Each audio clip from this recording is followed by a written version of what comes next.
Win one hand of poker for me, the deed is yours. The Mafia Boss Grinned, the Waitress. The smell of old bourbon and fried oysters clung to the velvet curtains of the gilded clock. It was 2 a.m. on a Tuesday, and the jazz quartet had finally packed up, leaving the supper club to the hollow echo of the ice machine.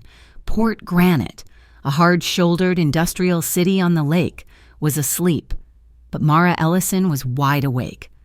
She stood at the service bar, stacking quarters, dimes, and nickels under the weak utility light. Her fingers, raw from lemon twists and hot plates, separated the crumpled singles from the fives, a pathetic pile. She needed $412 by Friday. The bank did not care about tips.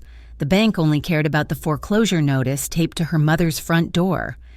A vibration shifted through the staff. It was not a sound, but a change in pressure. "Marcelli is on his way," Chef Russo hissed from the kitchen pass-through, his voice, usually a booming opera, now a strained whisper. Instantly, the busboys straightened their spines. The two remaining waitresses checked their aprons. The rumor had been simmering all night. Rafe Marcelli, the gentleman boss of the Harbor Line, was bringing a delegation to the club, not for dinner, but for business. Gavin Pike, the floor manager, whose tie was always slightly too tight, burst from his office. He was holding a silver tray bearing a single bottle of Macallan 25 and 4 crystal tumblers. He skidded to a halt in front of Mara. "Ellison, you take this VIP lounge." His eyes darted around, avoiding hers. Mara's hand instinctively went to her empty apron pocket. "Gavin, I'm counting out." "You are not." He pushed the tray into her hands. The weight was solid, expensive. "Just pour. Do not talk. And for God's sake, Mara, do not look him in the eye." Mara hated this. Hated the fear he inspired, the way it made Gavin smell like cheap sweat. But she needed the shift, needed the possibility of a big tip. She balanced the tray, her forearm steady. She had a skill, or perhaps a curse, honed during 2 years dealing blackjack at a border casino that smelled of desperation and stale cigarettes. She read people, not their minds, but their bodies. The jump of a carotid artery, the way a man's fingers drummed on glass when he was lying versus when he was just impatient, the blink rate that signaled a bluff. It was a survival reflex, cataloged and stored. The VIP lounge door swung open. They were already there. The air thickened. 4 men sat in the high-backed leather chairs. 3 were generic, expensive suits. The 4th was Rafe Marcelli. He was not what she expected. He wore a dark blazer, but underneath, instead of a starched shirt, was a simple, thin-knit wool sweater. He looked more like a professor than a crime boss. As he lifted his hand to gesture to one of his men, his blazer cuff pulled back. On the inside of his wrist, Mara saw a fine, silvery line, a scar, thin as thread. It was not a wound of aggression, but something old, almost delicate. The detail was so specific, so human. It unsettled her. She moved, all professional grace. "Gentlemen, Mr. Marcelli." She poured the scotch. Her hands did not shake. She catalogued the tells. The man to Rafe's left tapped his pinky ring.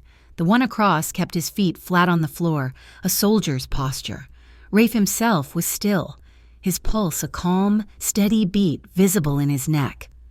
As she bent to place the 4th glass, a man she had not registered a 5th guessed. Standing near the window, turned abruptly. A thin manila envelope, tucked into the breast of his coat, dislodged and slipped free. It fluttered to the carpet and slid, as if propelled by fate, to rest directly against the toe of Mara's black sneaker. No one moved. Mara's training screamed at her to ignore it. Not your table, not your problem, but it was on her foot. She leaned down, picked it up. It was unsealed, inside. She saw not cash, but a single folded document, a photocopy. The masthead read, "Pier 14 Deed." Below it, sketched in black ink, was a perfect, sharp-lined ace of spades. A draft from the back door, left open by the departing musicians, made the heavy chandelier above them chime softly. A discordant, metallic whisper. The background hum of the club died. Rafe Marcelli's eyes, a calm, unreadable gray, lifted from his glass and settled on the envelope in her hand. Mara's blood turned to ice. She had looked him in the eye. From the corner of her vision, at the main bar across the room, she saw the one patron who had not flinched, a woman with hair like spun silver, Etta Vale, a quiet regular who nursed one brandy for 3 hours. Etta met her gaze and gave a short, sharp nod. It was a signal Mara recognized, a gesture from the card tables. Your move.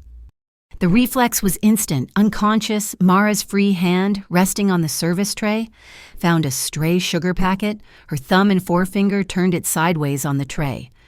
It was the call signal for a private game. The shift in the room was electric. 3 men in gray suits, seated at a table near the exit, men Mara had not even registered as a group. The Gray Harbor Collective shot to their feet. Their chairs scraped the hardwood, all eyes fixed on Mara. She had just declared her hand, and she did not even know the game. Gavin Pike looked like he was about to faint. The Gray Harbor men took a step forward. Rafe Marcelli watched her, the silence stretching. Then the corner of his mouth tilted in a slow, almost imperceptible smile. He raised his glass. "Wrong signal, kid," he murmured. His voice a low vibration she felt more than heard. He turned his gaze from her to the rest of the tense, silent room. "A toast," he said, his voice now carrying, smooth and commanding, to new ventures and to the staff for their impeccable timing. He drank. The tension snapped. The Gray Harbor men awkwardly sat back down. The pianist, sensing the shift, began a soft blues riff. Rafe Marcelli had just wrapped the entire room around his finger and, in doing so, had pulled Mara back from the ledge she had accidentally stumbled over. She was safe, and she was terrified. Mara escaped the VIP lounge, her heart hammering a rhythm against her ribs that had nothing to do with exhaustion. The envelope was gone, taken by one of Rafe's men with a nod so brief it was barely a movement. She ducked into the kitchen, heading for the staff locker room, needing a single minute to breathe before finishing her count. She never made it. The steam from the industrial dishwasher was thick, smelling of bleach and old food. 2 men stepped out of the walk-in freezer, blocking her path. They did not belong. Their suits were cheap polyester, their shoes had thick rubber soles, and they carried the unmistakable air of bored civic authority. Mara Ellison. The taller one did not ask. He stated. He held up a wallet, flashing a badge too quickly for her to read. "Urban Civic Safeguards. We need a word." "I'm working," Mara said, her voice tight. "You are done for the night," the shorter one said, stepping closer. He smelled like coffee and bad cigars. "We saw your little performance out there, playing footsie with Marcelli."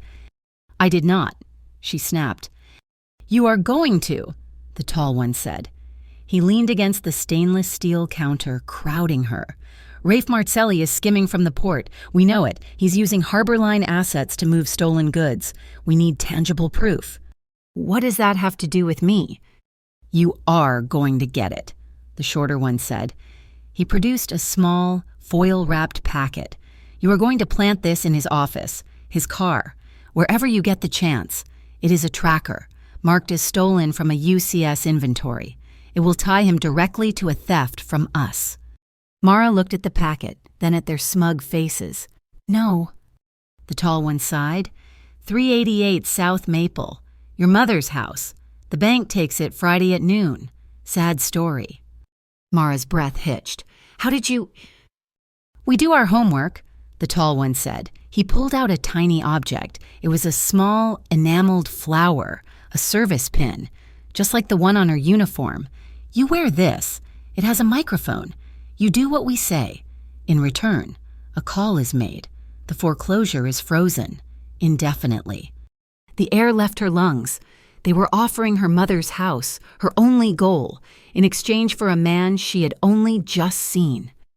"I'm not a criminal," she whispered. "Neither are we. We are the good guys." The shorter one pinned the flower to her apron, his fingers brushing her chest. Mara flinched. "Just get us what we need, and you can go back to counting your pennies." They pushed past her, leaving her shaking in the steam. She walked back onto the floor, the world tilted on its axis.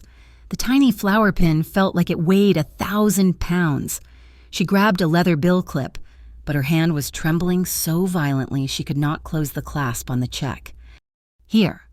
Rafe Marcelli was beside her. He had moved like smoke. He was holding an empty service tray. "Let me," he said. It was not a request. He took the bill clip from her. His fingers, warm and calloused, brushed the back of her hand as he took it. The touch was brief, almost accidental, but it shot a strange, steadying warmth up her arm, silencing the tremor instantly. He placed the clip on his own tray, then handed her the empty one. "It is easier with 2 hands," he said simply, his gray eyes looking at the tray, not at her. A perfect excuse, a seamless dance of swapped items. He was gone before she could say thank you. She turned, confused by the gesture, and nearly ran into Etta Vale, the silver-haired woman from the bar. Etta was putting on her coat. "That ace of spades," Etta murmured, her voice like dry leaves, not moving her lips. "It is the key. It opens the game at the docklight." She paused, her sharp eyes scanning the room. "Let no one know you saw that deed, not the suits, not the boss." Before Mara could ask what she meant, a new figure approached the VIP table. He was handsome in a sharp, predatory way and wore a deep green jade ring on his pinky, carved with a seagull in flight. This must be Archer Cole, the head of the Gray Harbor Collective. "Rafe," he said, his voice smooth as oiled leather. "A pleasure, as always." Rafe nodded, not standing. Archer Cole's eyes slid past Rafe and landed on Mara. He smiled, but the smile did not reach his eyes. It was a look she recognized, the look of a man pricing a horse. She felt like a piece of property. "Get me a brandy!" A voice slurred from her right. A drunk patron from a nearby table, emboldened by the late hour, grabbed her arm. "Come on, sweetie. One for the road." He yanked Mara off balance, stumbled backward, the tray flying from her hand. She never hit the floor. An iron-hard arm wrapped around her waist, pulling her back against a solid chest. With his other hand, Rafe Marcelli, who had moved faster than she could blink, caught the spinning silver tray mid-air. Not a single drop of imaginary liquid spilled. The entire club went silent. Rafe held her for a beat, his hand splayed against her ribs, his other arm holding the tray level. He looked down at her. "Are you all right?" "Yes," she breathed, her face inches from his. He straightened her up, then turned to the drunk man, who had frozen, his face pale. Rafe handed the tray to the man. "I believe you dropped this." The man fumbled, took the tray, and scurried away. As Mara stepped back, smoothing her apron, a voice crackled in her ear from the flower pin. "Now, the scar. Get a picture of his wrist scar. It is the marker from the old violence. We need it for the file." Rafe turned back to his table, his cuff riding up again, revealing the thin, silvery line. Mara instinctively stepped in front of him, blocking the view from the main floor, pretending to retrieve a napkin. It was a small, quiet act of rebellion. She would not be their camera.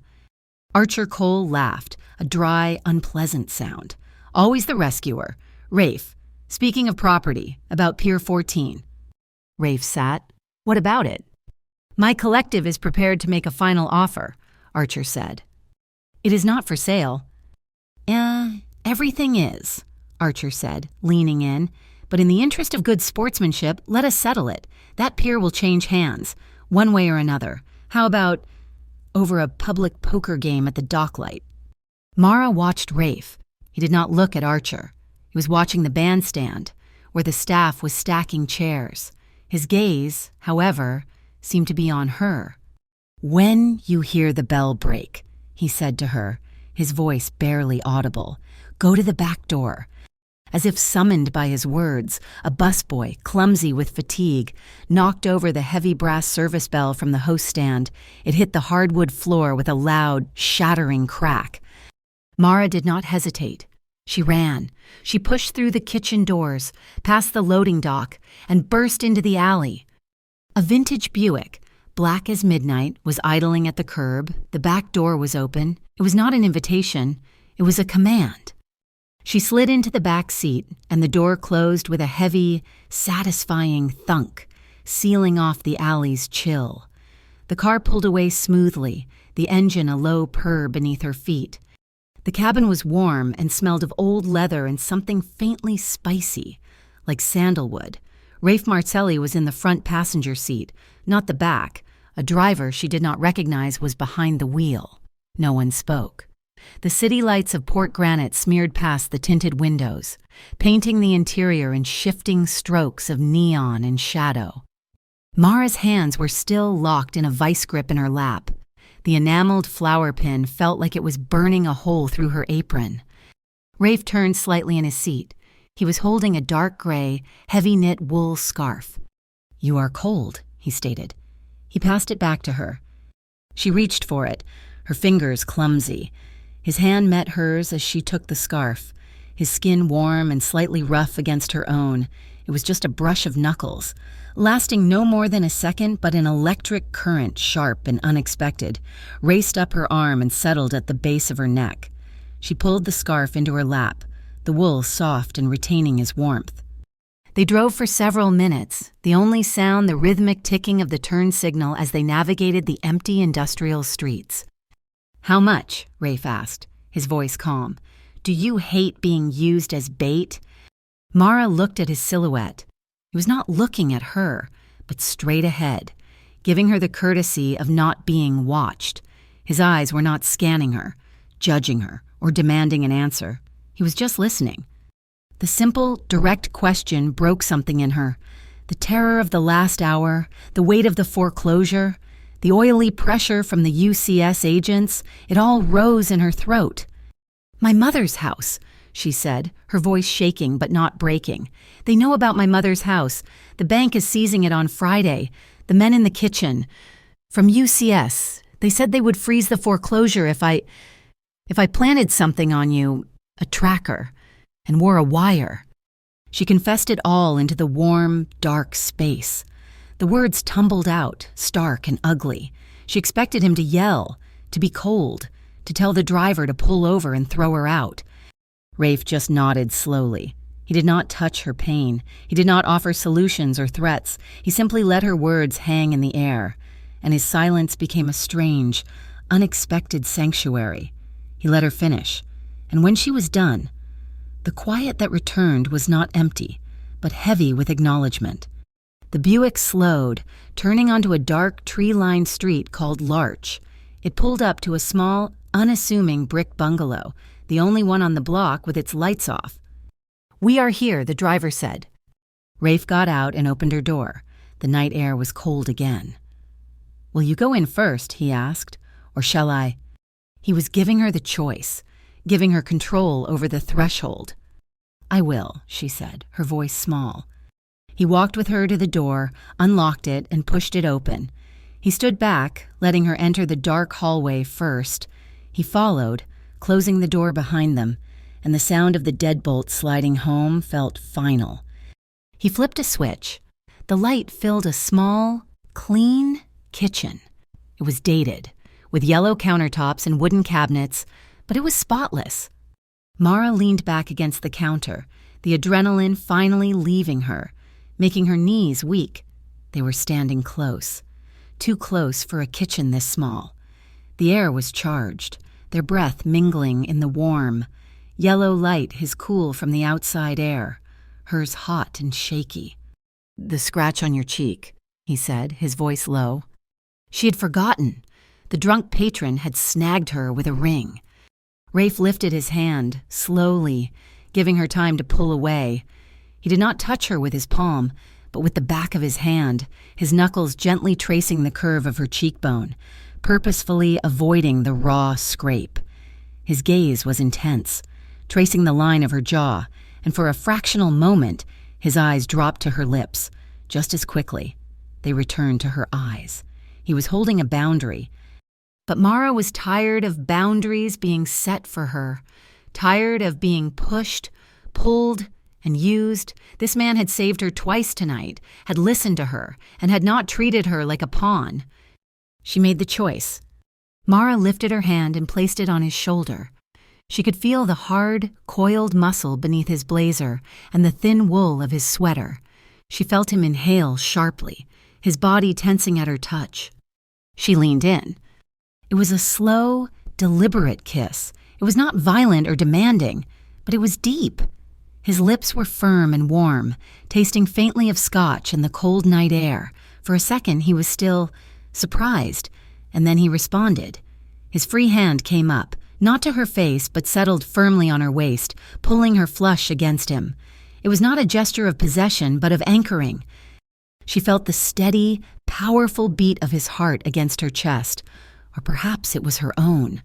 Her fingers curled into the fabric on his shoulder. His hand on her waist was a solid, grounding pressure. It was a kiss about stability, not conquest. It was about the silence in the car, the warmth of the scarf, and the simple act of being seen as human. When they finally broke apart, they were both breathing faster. Their foreheads rested together for a long moment. Rafe let out a short, quiet laugh, a sound of pure surprise. "Tomorrow," he said, his voice slightly rough, "I will take care of your mother's debt. That is simple." He pulled back just enough to look at her. "But tomorrow night, you will teach me how to read a man's blink rate." Mara looked into his gray eyes, seeing no trace of the monster the UCS agents had described. "I will teach you," she said, her voice steady for the first time all night, "if you promise this is not... that I am not just another prize you are trying to win." Rafe's expression became serious. He shook his head, his hand still warm on her waist. "No," he said, "I do not want a prize. I want an ally." He let her sleep for a few hours in a spare room, a simple cot that felt more restful than her own bed. When she woke, the late morning sun was cutting through the blinds, and the smell of strong coffee filled the safe house. Rafe was in the kitchen, dressed as he was before, minus the blazer. He was pouring coffee into 2 mugs. He slid one across the table to her. "My operation is built on logistics," he said, skipping any pleasantries. He needed her to understand the world she had fallen into. "The harbor line is legitimate, mostly. We run cold storage transport, pier elevators, container logistics, the gray area. We mark certain containers for expedited passage, bypassing some red tape. But my rule is absolute. We do not touch civilians. We do not deal in fear." "Archer Cole does," Mara said, wrapping her hands around the hot mug. "Archer Cole is a different animal." Rafe leaned against the counter, his eyes fixed on the street outside. "The Gray Harbor Collective does not build. It acquires. By force. They use predatory loans, aggressive lawyers, and bought city officials. They specialize in real estate, strangling small businesses on the waterfront and then taking their property. With a card game," Mara said. He nodded. "The Docklight, it is his masterpiece of legal fiction. It operates under an old, obscure city charter as a private arbitration club. The rules are simple. 2 parties can, if they both agree, settle a dispute of ownership over a single hand of poker. A private notary from a Bureau of Maritime Title Registry, a shell corporation Archer created, is always present to sign the transfer. And it's legal. Just barely. He turns extortion into a spectator sport." "And he wants Pier 14, Mara said. "He needs it." Rafe's voice went quiet. "Pier 14 is not just a pier. Behind the main cold storage, built into the bedrock, is a sublevel. It's where Archer's father, the man who founded the collective, kept his real ledgers, the ones that detail every bribe, every judge, every city councilman they have owned for the last 30 years. Archer keeps the tradition. Whoever controls that pier controls the entire city's chain of corruption." Mara processed this. The envelope, the ace of spades. It was not just a deed, it was a key to everything. The woman at the bar, Etta Vale, she signaled me.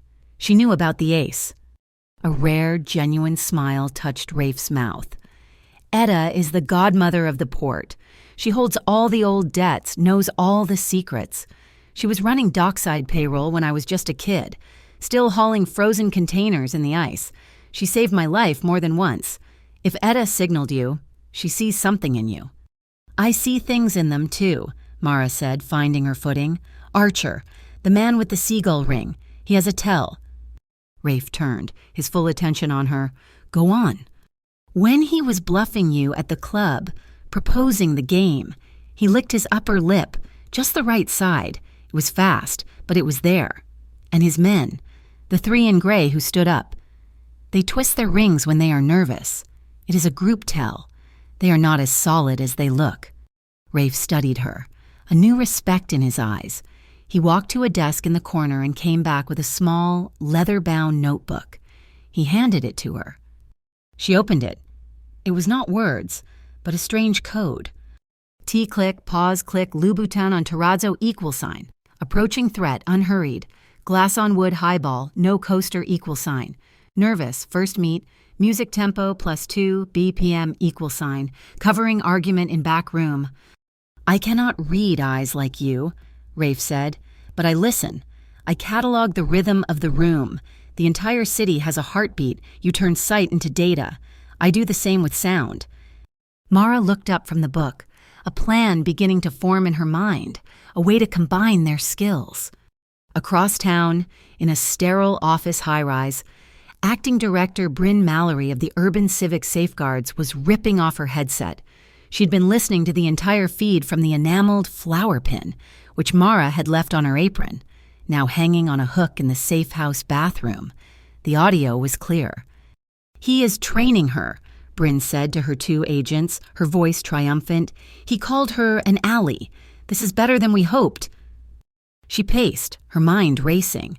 He will bring her to the docklight. She will be his good luck charm, his server right at his shoulder. This is our opening. She turned to the shorter agent. "I want a marked deck, a clean one, invisible to the naked eye, but readable to you." She's going to swap that deck onto Archer's tray just before the final hand. We will get them both. Archer for the illegal gambling and Marcelli for the cheat. We will seize the pier in the confusion, and I will get my grand slam bust. Back in the safe house, Mara walked into the bathroom. She saw her reflection, tired but determined. She started to unpin the enameled flower from her apron, intending to throw it away. She froze. Her blood ran cold, colder than the porcelain sink under her hands, the pin, the microphone. It had been in the kitchen when she confessed. It had been on her apron, hanging just feet away when Rafe had explained everything. Pier 14, the ledgers, Etta, their entire strategy. They had heard it all. She stood paralyzed, caught in a perfect three-way trap. There was the new, fragile trust with Rafe, a man who had just promised to save her mother's home. There was the debt itself, the reason she was in this mess.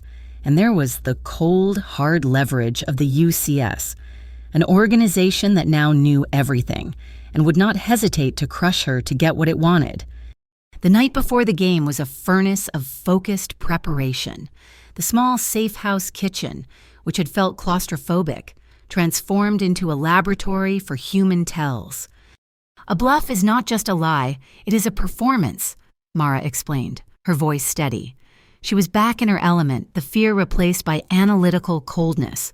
You have to look for the anti-tell, the thing they do to look relaxed that is actually harder than relaxing. Such as, Rafe was a focused student. All the power he held in the city was now condensed into the act of listening. The fake yawn threshold, and she said, "A real yawn is involuntary. The muscles in the jaw and throat clutch. A fake one is just a performance of air. Watch his jaw and his glass." She placed a tumbler on the counter. "You set your glass down." He did. "Wrong." She slid it 2 millimeters to the left. "You place it here.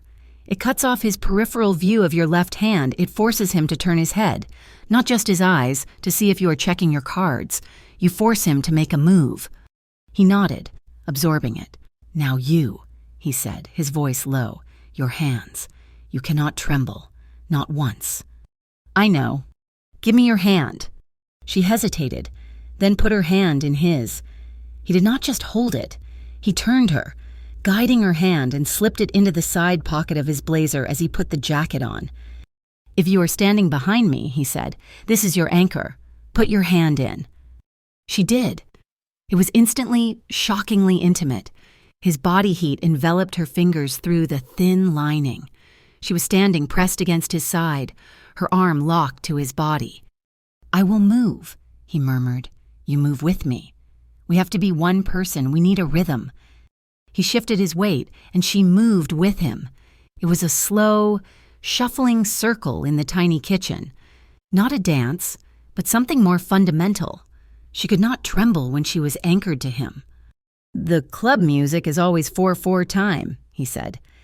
He adjusted his stance, one hand finding her waist, the other still allowing her hand to stay buried in his pocket. They moved, finding the slow, steady rhythm. The space between them evaporated. His forehead brushed hers, then rested there. Her nose brushed his temple. "I hear your heart," she whispered, her ear just inches from his chest. It was not fast. It was a heavy, measured beat, a metronome. "This is the pace," he said, his voice a vibration she felt through her hand. "We hold this, no matter what." The moment was broken by the buzz of his phone on the counter. He pulled back. The spell snapped. He read the text, and his face hardened. "Intel," he said, "from Edda's source. Gray Harbor is not leaving it to chance. They are installing a micro-vibrator under my chair, subsonic, designed to break concentration." "They are cheating." "They were always going to cheat," Rafe said. "But now we know how, and we can use it." He looked at her, his eyes sharp. "The UCS is listening. They want to catch me cheating. Archer wants to cheat me. What if we let Archer think you are the UCS pawn? We let him think you are there to swap the deck." "He already suspects me." "Exactly. We let him watch you. While he is watching you, he is not watching me swap the chair." "I am the bait," she said, the word sour. "You are the matador's cape," he corrected, "the thing he cannot stop watching." Before the plan could settle, her own phone buzzed. It was an unknown number. Her blood went cold. She answered. "Miss Ellison." The voice was female, sterile and cold. "Bryn Mallory. We trust you are enjoying the accommodations." Mara looked at Rafe, her eyes wide. He was watching her, unblinking. "We are accelerating the timeline," and Mallory said, "You will swap the marked deck onto Archer's tray. The final hand. No excuses. If you fail, the eviction order on your mother's house is being activated at 8 a.m. Tomorrow, not Friday, tomorrow morning." The casual cruelty, the bureaucratic violence of it, made Mara nauseous. "You cannot. That is illegal." "We are the law, sweetheart. Her belongings will be on the curb before lunch." The line clicked dead. Mara's knees buckled. She sat heavily in a kitchen chair. Tomorrow morning, they are kicking her out, 8 a.m. Rafe knelt in front of her. "They are bluffing, Mara. They are trying to panic you." "It does not feel like a bluff." Her eyes darted around the room, frantic, and landed on her small running bag, which she had retrieved from her locker. Inside was the old stopwatch her mother had given her, the memento from her first 5K run. It had a memo function, a voice recorder. She stood up, her movements jerky. "I need air. I need to go outside." "Mara?" "Just on the porch, please." He nodded, giving her space. She grabbed the stopwatch, her fingers fumbling, and stepped out into the night. A cold, fine rain was falling, slicking the concrete stoop. She pressed the small record button, then dialed the number back. Mallory picked up on the second ring. "What?" "I want to hear it again," Mara said, deliberately letting her voice shake. "Tell me what happens if I do not do it." "You are testing my patience." "Tell me." "You fail. Your mother is homeless by 8 a.m., Mallory hissed. "We have the writ. It is done. Now get back inside and do your job." Click. Mara stopped the recording. She stared at the small device in her hand. She had it. Proof. A tiny, cold piece of leverage. She turned. Rafe was standing in the doorway. He had seen the stopwatch. He did not ask. The rain was picking up, turning from mist to a steady, cold downpour. She stepped out into it, letting the icy water hit her face, wash away the feeling of violation. "They think they have me," she said, her voice hollow. "They think they can just move the pieces." Rafe stepped out onto the porch with her, the rain instantly plastering his sweater to his chest. "They are wrong." "Am I?"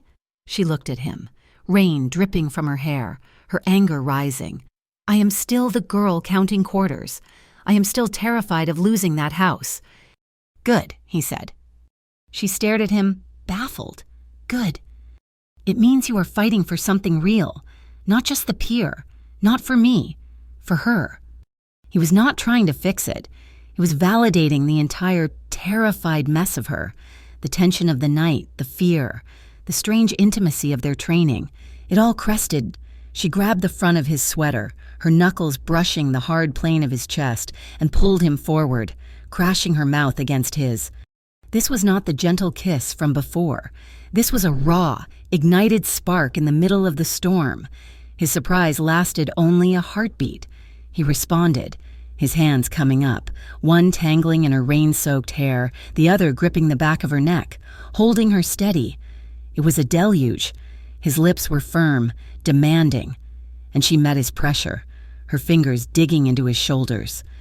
He backed her against the rough brick wall of the house, shielding her from the wind. The kiss was long, deep, and unbroken, a silent conversation of shared adrenaline and stolen trust. She could taste the rain and the faint, metallic trace of fear, but beneath it was him, solid and warm. They finally broke apart, not because they wanted to, but because they needed air.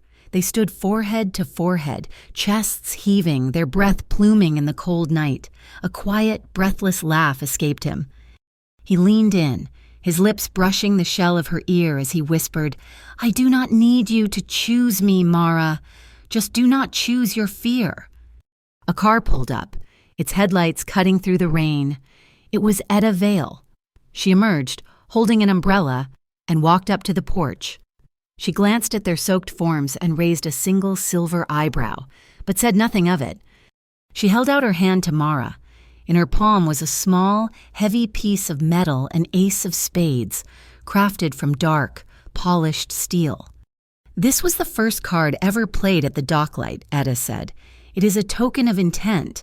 When you truly need it, when the moment is absolute, put this on the table. It stops the game. It forces a reset." Mara closed her hand around the cold metal. "It is time," Etta said, looking at her watch. "The doors open at midnight." The docklight was not a room. It was a scar on the water, healed over with purple light. It was a massive, permanently moored platform just off the industrial yards, connected to the shore by a single, vibrating steel gangplank.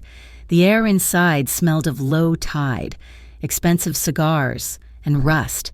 It operated in a legal shadow, technically part of the lake, not the city. Deep purple neon tubes along the low ceiling were the only real light, painting the patrons' faces in a bruised, aquatic glow. The rules were simple. Posted at the door. No telephones, no weapons. The third unwritten rule was the most important cheating was a crime, but a clever trick was a victory. In the precise center, on a raised dais, sat the table. This was where the real business happened, a stage for legal theft. Archer Cole was already seated, his jade seagull ring looking almost black in the purple light. He looked comfortable, like a man in his own living room. Opposite him sat Rafe Martelli, his posture and exercise in casual relaxation, and at the head of the table, looking pale and formal, sat the notary from the Bureau of Maritime Title Registry. His briefcase was open, the heavy brass seal resting on a black velvet cloth, ready to validate the transfer. Mara stood at Rafe's left shoulder, the official private server. Her silver tray held a single glass of water, her license to be close. She had refused the enameled flower, but the UCS had provided an alternative, a simple silver bracelet, snapped onto her wrist, allegedly a velocimeter, a high-tech way to read her stress, to ensure she followed orders. The game began, not with the peer, but with small, probing hands. Archer played just as Mara had profiled, tight and aggressive. He raised high, he bullied, he built his image as a man who did not bluff. Rafe, by contrast, seemed sloppy. He called too often, he folded to Archer's raises. He lost the first hand, the second, and the third. A steady stream of his chips moved across the green felt, adding to Archer's growing fortress. Archer's smile got wider. He was enjoying the spectacle, savoring the kill. Rafe was letting him, feeding his arrogance. Mara waited, her senses screaming. She needed to find the cheat. She placed a tall, thin champagne flute, filled with water, on the small service stand beside Rafe's chair, for 2 hands. It was still... Then, on the 6th hand, she saw it. A tremor, a series of microscopic, concentric rings appeared on the water's surface, vibrating at a frequency just below sound. It was the subsonic pulse, the tool to break Rafe's concentration. She leaned in, her voice a professional whisper. "Mr. Marcelli, I'm so sorry." She let her tray dip, and a linen napkin slid off, landing by his feet. She bent low, shielded by the table. "The chair," she whispered. Rafe did not miss a beat. "My apologies, gentlemen," he said to the table, standing up. As he rose, he appeared to be helping her, but his foot hooked the leg of an identical, empty spare chair at the table, in one fluid, seamless motion. He kicked his compromised chair forward and pulled the new, clean chair back, sitting down before Archer had even looked up from stacking his new chips. Mara rose, her face a mask of polite embarrassment. "My apologies." She had barely straightened when the voice crackled in the tiny receiver hidden in her hair. "Bryn Mallory. Good girl. Now the final phase. The marked deck is on Archer's service tray. We have confirmed, at the big hand, you will spill a drink on the table. In the confusion, you switch the decks. You swap ours in." Mara's blood ran cold. They wanted her to execute the cheat, to frame them both. She felt the heavy, cold steel of the metal ace in her pocket. Her hand went to her hair, a gesture of nerves, and her fingernail pressed the off switch. The tiny click in her ear was followed by a profound, total silence. She was on her own. At that moment, Etta Vale appeared, moving silently through the crowd. She walked past the table, nodding at the notary. As she passed Archer, a folded shipping invoice slipped from her sleeve, landing face up on the felt. Archer's eyes, which had been scanning the room, snapped down to it, his pupils, wide in the dim light, contracted to pinpricks. It was not curiosity. It was the physical shock of deception revealed. Rafe saw the tell. Mara saw it. Archer had seen the Harbor Line invoice and knew he was being played. Rafe pushed his small stack of chips forward. He did not look at Archer. His eyes lifted just a fraction. Finding Mara's, he did not speak, but the question was absolute. "Do you trust me?" Mara held his gaze. She did not nod. She gave a single, slow blink. Yes. That was all he needed. "Enough," Rafe said, his voice cutting the smoke. He looked at the notary. "We are here for the pier. Let's stop wasting each other's time." He turned to Archer. "One hand, the winner takes Pier 14.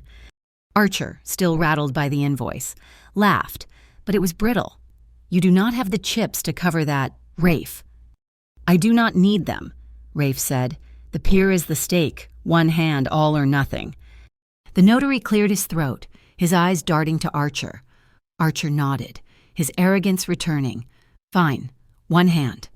The entire club, which had been a low roar, went utterly silent. The dealer, his hands suddenly shaky, collected the cards. "One hand decider," the dealer announced, his voice hoarse, "for the title to Pier 14.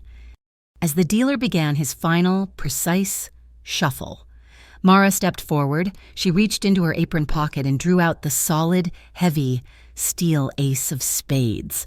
She placed it on the green felt, right on the betting line.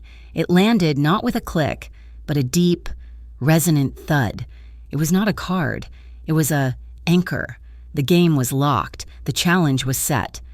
Across the dark, churning water, on the opposite on a state-owned pier, acting director Bryn Mallory lowered her binoculars. She was cold, but her ambition burned hot. Her Urban Civic Safeguards tactical team waited around her, shadows among the shipping containers. "He is in there," she said, her voice sharp in the night air. "They are playing. The moment we get the signal that the cheat is in play, we move. I want that pier sealed as a crime scene before dawn." She smiled, a thin, reptilian expression. "I want Marcelli, I want Cole, and I want that pier." Inside the docklight, the low purple lights dimmed further. As if by command, the effect was immediate. The room, already tense, now felt like a pressurized submarine. All the available oxygen and light drawn to the single, glowing green felt table in the center. Archer Cole was leaning forward. A fine, oily sheen of sweat had appeared on the back of his neck, visible above his starched collar. His jade seagull ring, the one he wore as a sign of his power, was now his betrayer. It twisted around his pinky, stopped, then twisted again. It was the desperate, repetitive motion of a man trapped. He was bluffing, and he was bluffing badly. Rafe Marcelli, by contrast, was a portrait of absolute stillness. He sat back in his chair, his spine straight, his shoulders relaxed. Mara could see the slow, steady pulse in his neck. He was breathing just as she had taught him. In for 4 seconds, hold for 4 seconds, out for 4 seconds, a steady, internal rhythm. As the dealer prepared to lay the flop, Mara took a matching breath. She lifted her hand from the service tray. Slowly, deliberately, she placed her palm on Rafe's shoulder. It was a gesture that could be misread by the room as a simple, supportive touch, but for them, it was a physical connection, an anchor. She felt the hard, coiled muscle beneath his blazer. She was grounding him, and he was grounding her. "I am here. We are one rhythm." The dealer burned a card. He turned the flop. A king of clubs, a 7 of diamonds, a 2 of hearts. The board was scattered, unhelpful. Archer, who'd been waiting for this moment, took his chance to represent a monster hand. 20,000 he snapped, pushing a high stack of chips forward. It was a massive overbet, a clumsy, brutal attempt to buy the pot immediately. The crowd murmured. Rafe did not look at Archer. He looked at the cards. He seemed as calm as if he were listening to rain on a tin roof. "I will call," he said, his voice even. He slid the required chips forward. The dealer burned another card. He turned the turn. The ace of spades. A collective, hissing intake of breath swept the room. It was the card from the deed, the card from the envelope, the card now sitting in cold steel on the table. It felt like destiny. Archer Cole's eyes widened, and he could not stop it. His tongue darted out, a quick, wet slash, licking the right side of his upper lip. The tell. He was terrified. Mara's breath caught in her throat. She bit down hard on her own bottom lip, her nails digging into her palms. She kept her hand firmly on Rafe's shoulder, forcing her own calm into him. At that exact second, 2 blocks away, 2 of Rafe's men dressed in Harbor Line maintenance uniforms used a simple key, not a lockpick, to open the sub-level utility door of Pier 14. Etta Vale, sitting in her dark sedan at the end of the street, looked at her antique pocket watch. The sweep was timed to the minute. Inside the cold, damp vault, the men did not look for cash. They opened a large, insulated floor safe. Inside were the ledgers, decades of them. They worked in silence. Their only sound the metallic click and bright flash of a camera, documenting every page, every bribe, every name, every sin of the Gray Harbor Collective. Back at the docklight, the air was unbreathable. The dealer burned his final card, the river, the Queen of Spades. The board now read King, 7, 2, Ace, Queen. Archer Cole saw his last chance. He had nothing. He had a Jack of Spades and a 10 of Spades in his hand. His draw had missed. He had Quite literally, nothing. He had to make the bluff of his life. All in, he roared, his voice cracking. He pushed his entire mountain of chips, his entire fortune into the center of the table. The sound was a desperate avalanche of clay. The notary from the Bureau of Maritime Title Registry, sensing the end, reached into his briefcase. He placed the heavy brass seal on the table. The docklight was a tomb. Everyone was looking at Rafe. Rafe Marcelli was not looking at the cards. He was not looking at Archer. He slowly turned his head, his body still, and looked up at Mara. His gray eyes were clear, asking the final, silent question. She had seen it all. The sweat, the ring, the desperate, panicked lick of the lips on the turn.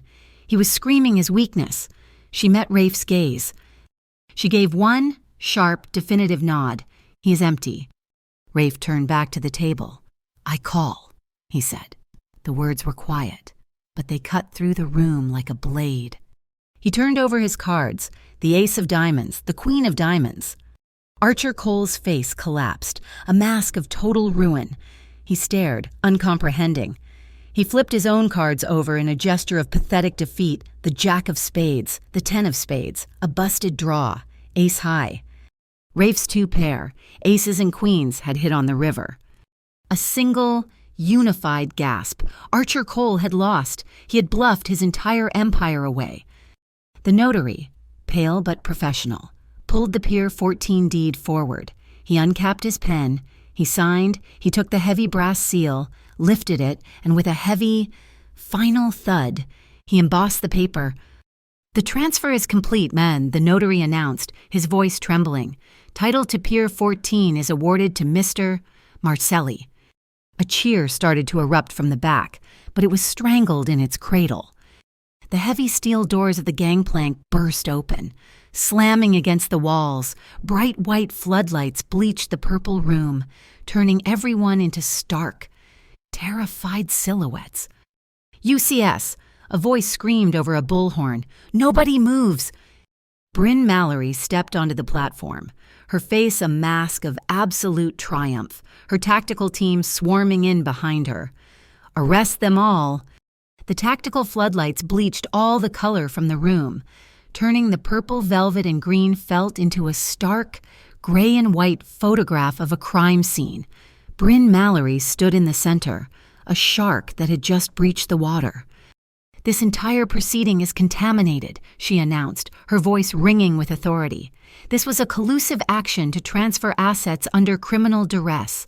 I am seizing this platform and everything on it." She pointed directly at Mara.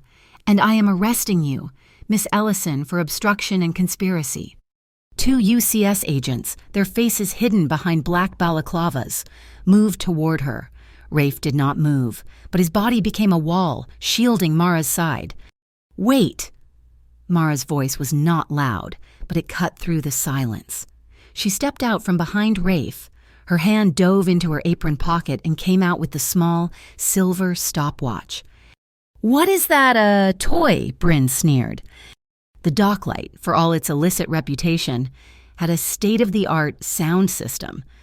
Mara saw the auxiliary panel on the wall near the bar, the one used for house announcements. She lunged for it, yanking the small adapter cable free and jamming it into the stopwatch's headphone port. "It is evidence," Mara said. She pressed play. A loud electronic crackle, then silence, and then Bryn Mallory's own voice, cold and precise, exploded from every speaker in the club.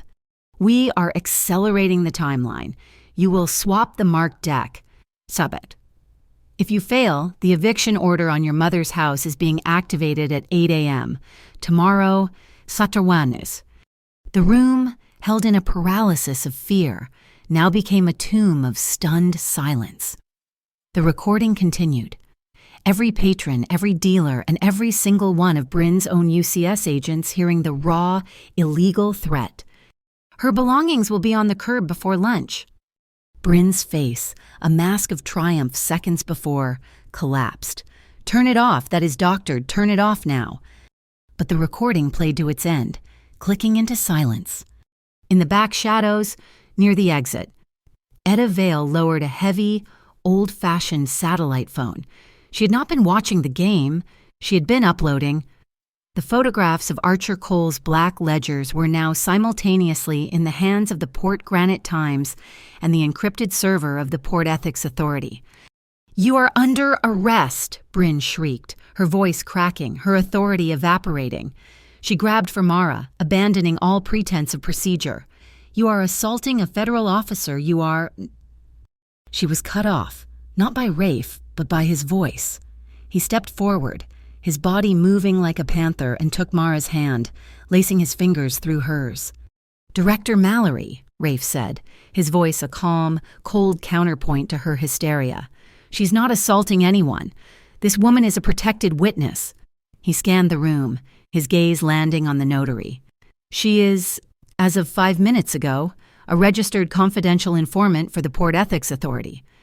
The mention of the PEA, the one clean agency in the city, changed the air.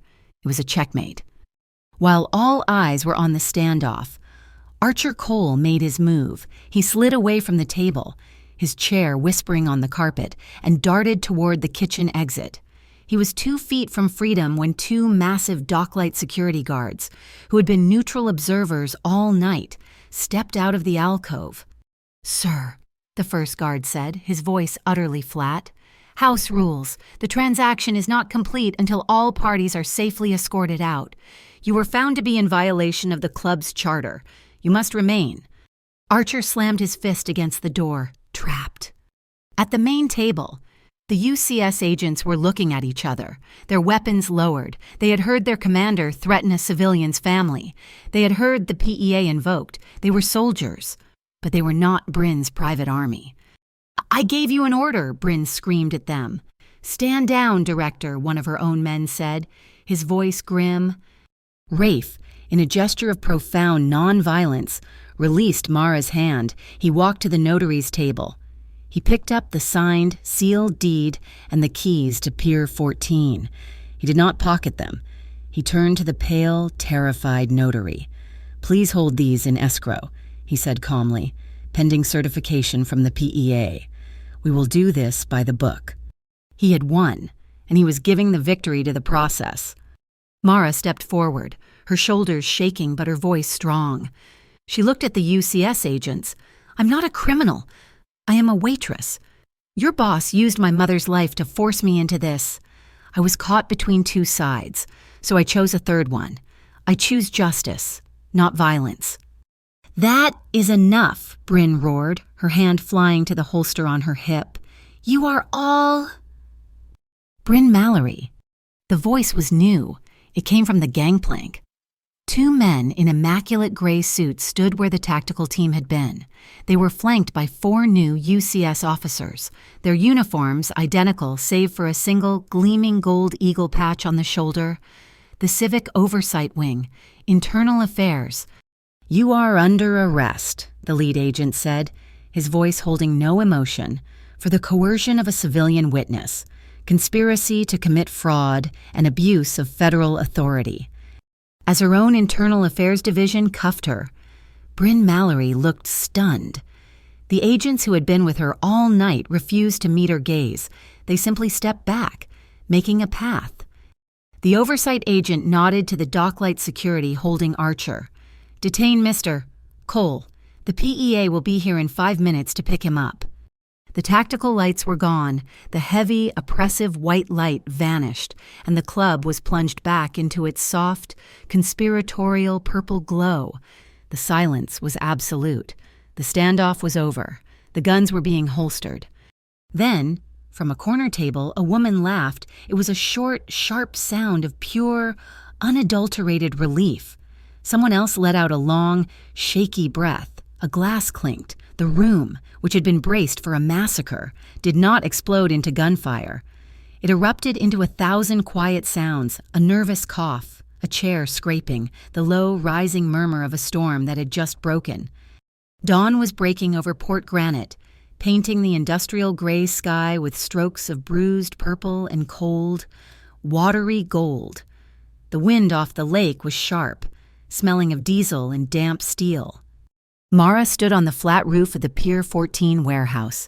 the epicenter of the entire night's storm. Below, the pier was quiet, secured by the legitimate, uniformed officers of the Port Ethics Authority. The chaos of the docklight felt 1,000 miles away. "You're cold," a voice said. Rafe was behind her. He had shed his blazer somewhere, but he was holding his heavy wool coat. He did not just hand it to her, he draped it over her shoulders, his hands lingering, his fingers finding her upper arms and rubbing, generating a small, fierce warmth that had nothing to do with the coat. "Thank you," she whispered, sinking into the impossible warmth of it.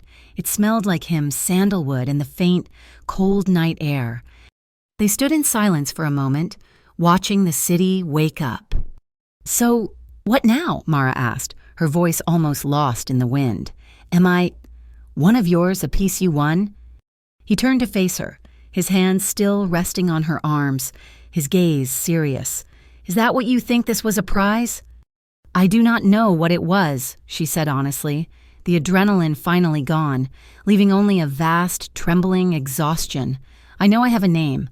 Mara Ellison. I am a waitress who needed to save her mother's house. I do not want to be a mafia boss's girl. I need to be me." He nodded, a slow, understanding movement. "I'm not looking for a trophy. Mara, I am not looking for a statue to put on a pedestal. I told you, I wanted an ally." He looked out at the water, his expression unreadable. "The game last night, it stopped being about the pier the moment you put that steel ace on the table. It became about what you believed was right. I found myself wanting to believe in it, too." The admission hung in the cold air, a fragile, startlingly honest thing. The raw light of the new day, the quiet, the shared victory after so much terror it all conspired against her. She looked at him, at this man who was a criminal, a logistics king, a protector, and, for one night, her student. She saw the man, not the legend. Mara reached up, her fingers, still raw from her shift, finding the collar of his shirt. She took the front of his sweater, just as she had in the rain. She pulled him toward her. This kiss was not the desperate, rain-soaked collision on the porch. This was the aftermath. It was slow and deep and certain.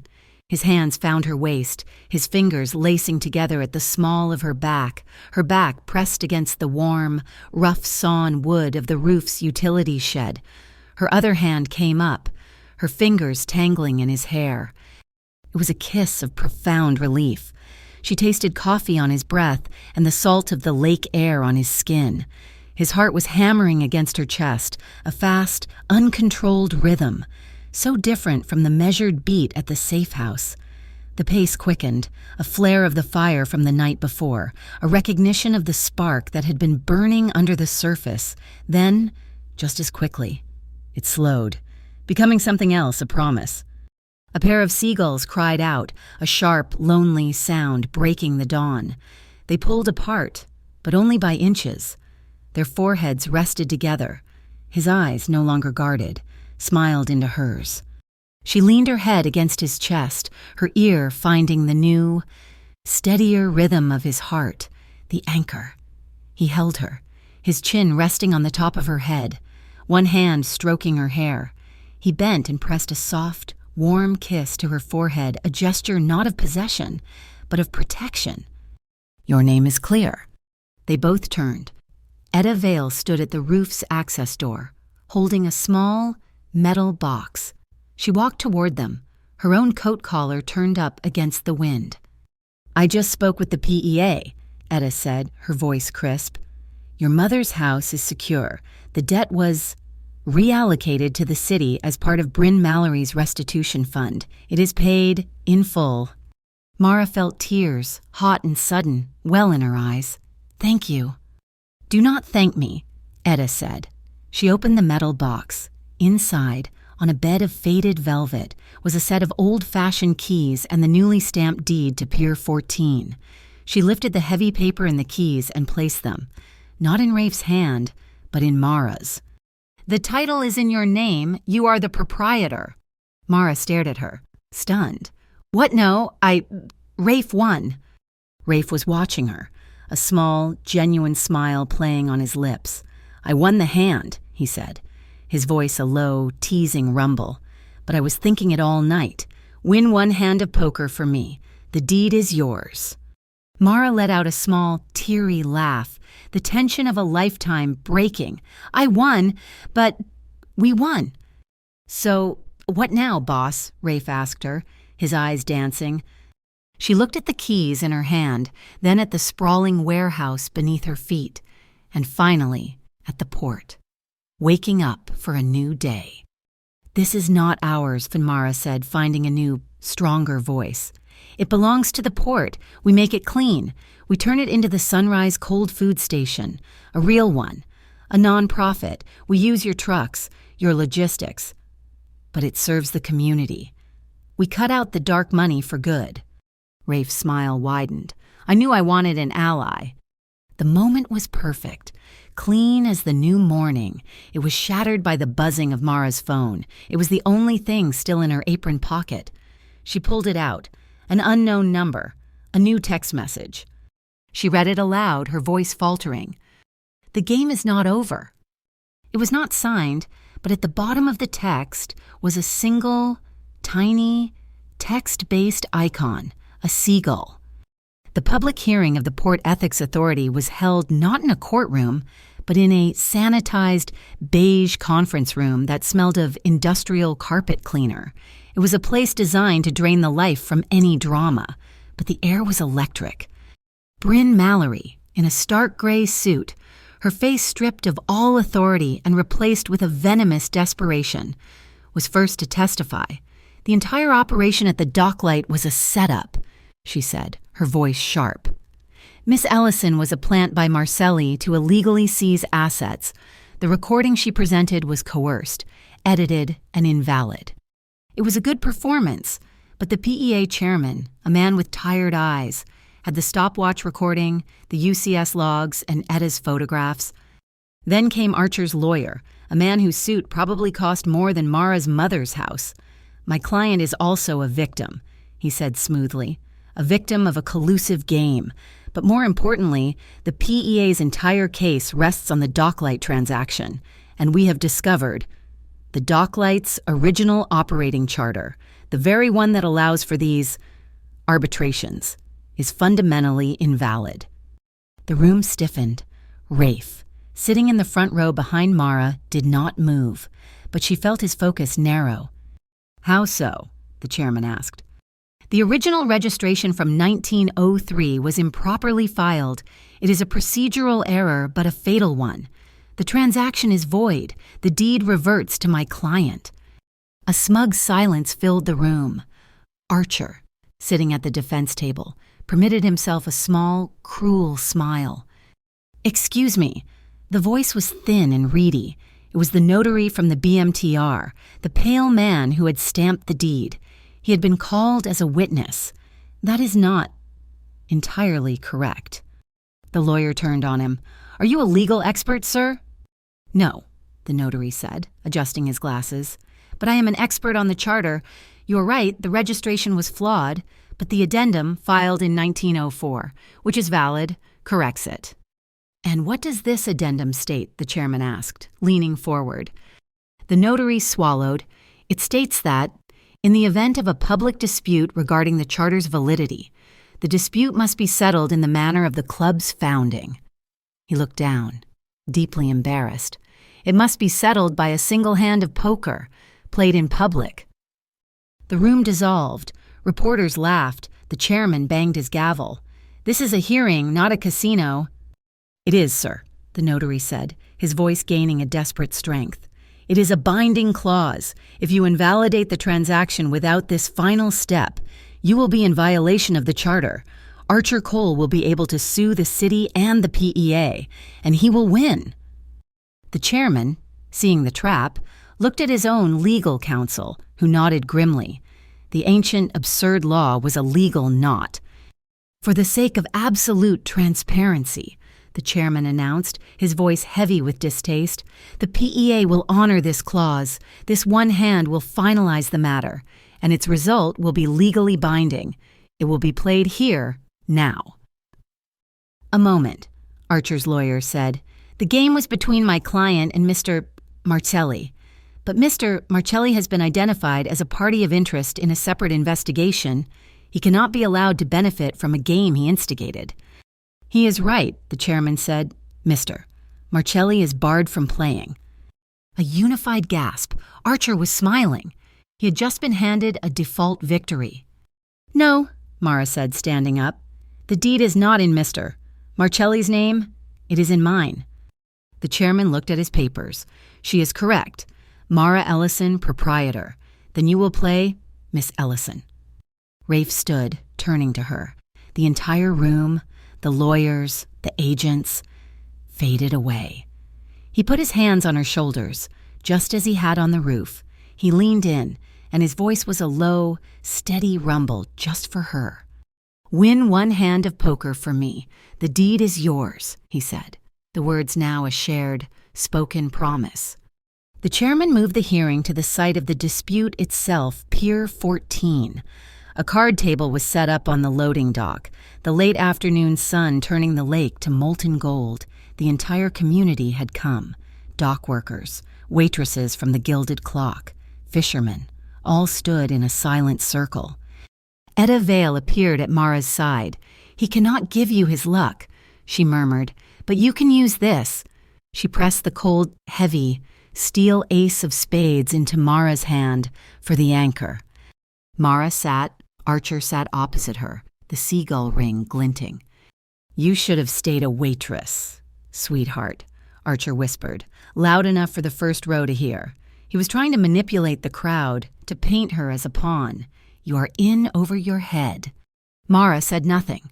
She set the steel ace on the felt. She closed her eyes for 1 second, found the 4-4 rhythm. In, 4, hold 4, out, 4. She looked at Archer, not at his face, but at his body. The camera flashes from the reporters were making a muscle in his right temple jump, a tiny, furious spasm. He was not calm. He was enraged. The PEA chairman dealt the single hand, a new deck, new dealer.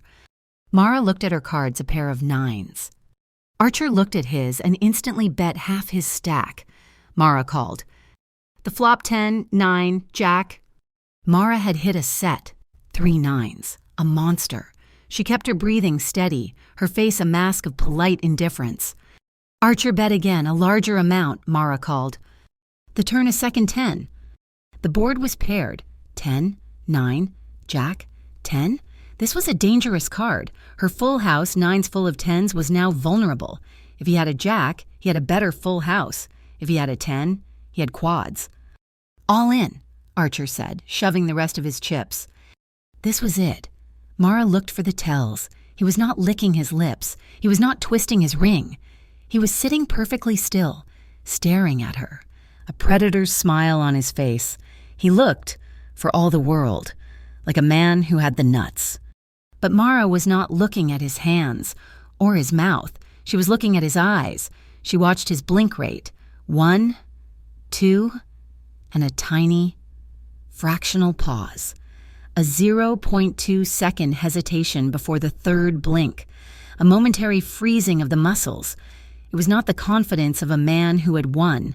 It was the paralysis of a man who was terrified he was about to lose and was trying too hard to look confident. She pushed her chips in. I call. You lose, Archer sneered, flipping his cards. He had an ace and a jack. He had a full house. Jacks full of 10s. No, Mara said, her voice quiet. She turned over her 2 9s. 9s full of 10s. The dealer announced, it is the lower hand. Wait. The dealer looked again. The PEA chairman looked. The board was T9JT. Archer had AJ. His hand was TTJJA. Mara had 9. 9. Her hand was 999TT. A full house, the dealer shouted, his voice cracking. 9s full of 10s beats jacks full of 10s. The lady wins. A mistake. Archer had misread the board. His hand was not jacks full. It was just 2 pair. Mara's full house was the only one. The crowd did not cheer. It exploded, the sound, a raw, unified roar of joy from the dockworkers, echoed across the water. Archer Cole stared, his face white, his world ending. The PEA chairman banged his gavel on the metal dock plate. This matter is closed, the claim is void, the title is confirmed. The aftermath was swift. The newly cleaned UCS announced a voluntary witness protection program, with Mara as its first and very public decliner. The docklight, its charter now a public joke, was seized by the city and donated to the port, where Etta Vale promptly turned it into a community arts and trade school. The sun was setting, a deep, fiery red, painting the pier in light. The ship bells rang, signaling the end of the day. A soft tune was playing from a radio at the Dockers Union Hall. Rafe held out his hand. "May I?" Mara took it, and there, on the loading dock, surrounded by the laughter of the port community, they danced. It was a slow, easy rhythm. His hand a warm, solid presence on her waist, her hand flat against his chest, feeling the steady, calm beat of his heart. He leaned down, and the kiss was light, a promise of the future. Not a relic of the past. It was deep, and it was sure. As they swayed, the imagined camera pulled back, leaving them to their quiet victory. On the wooden railing, forgotten by the players but not by the world, sat the single, heavy, steel ace of spades, gleaming in the last light of the day, a symbol not of a hand won, but of a choice, finally, made free. Thank you so much for listening to our story. We would love to know where you are tuning in from, so please drop a comment below and let us know. It is always amazing to see how far these stories travel. If you enjoyed this, please subscribe to Mafia Boss Story, give this video a like, and if you really loved it, please hit that hype button to help us share this story with even more listeners. Your support means the world.